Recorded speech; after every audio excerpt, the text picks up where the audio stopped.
Hello everyone. This video is first video in the series of prescription writing, and the aim of doing these sessions is to make sure you guys are having knowledge about prescription writing, what is prescription writing and how you are going to do different kinds of prescription when you are having it in your exam. So uh, this is a repetition, but just to make sure all of us are on same page, I just want to repeat few things so that when we are doing the prescription, there is no misunderstanding about anything.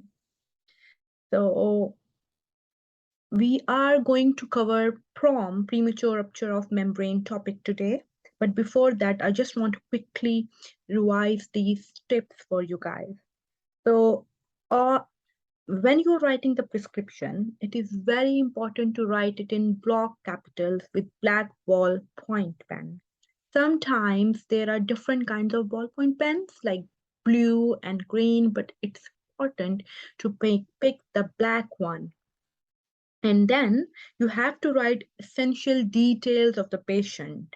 There can be a sticker, and sometimes you have to write it by hand as well. So if there is a sticker, you can put the sticker in the right column.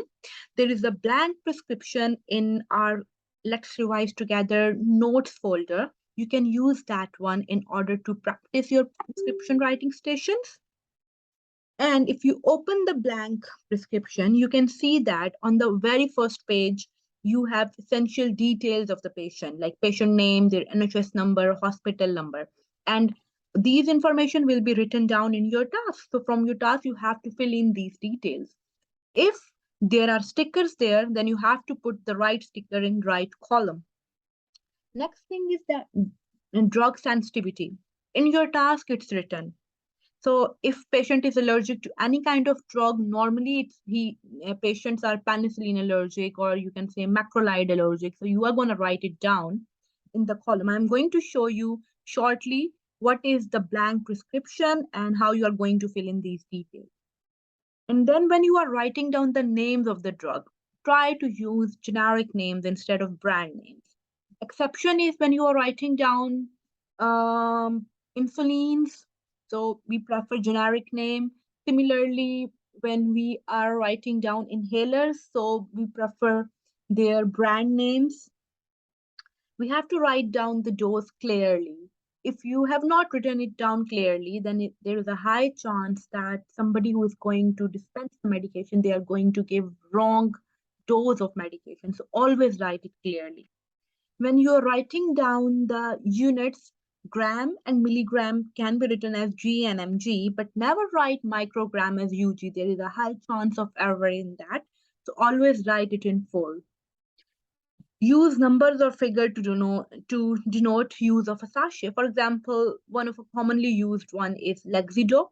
So you can write down 1 in Roman numeral or 2, according to the prescription, you are going to write it down.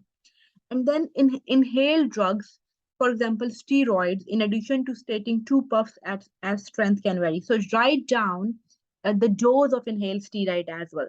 You are going to write 2 puffs, but also write down strength as well. And then you are writing down the drug. For example, one of the medication can come as 200 microgram or 400 micrograms. If you have written down the correct dose, it will avoid the error. Abbreviation commonly used: OD once daily, BD twice daily, TDS thrice daily, QDS 4 times, main is morning, PRN is as required, and ON, which is not written here, is for nighttime dose. For example, for statin, you can write down ON. And then provide exact instruction as to maximum frequency. For example, when you are writing PRN dose, you have to write down exact frequency. I'm going to show you how you are going to do this. So there are different sections of prescription chart. There is once only section, antibiotics only section, regular medications as required section, and then anticoagulant portion as well. So before doing anything else, I just quickly want to share blank prescription with you guys so that we can see how are you going to approach these different sections?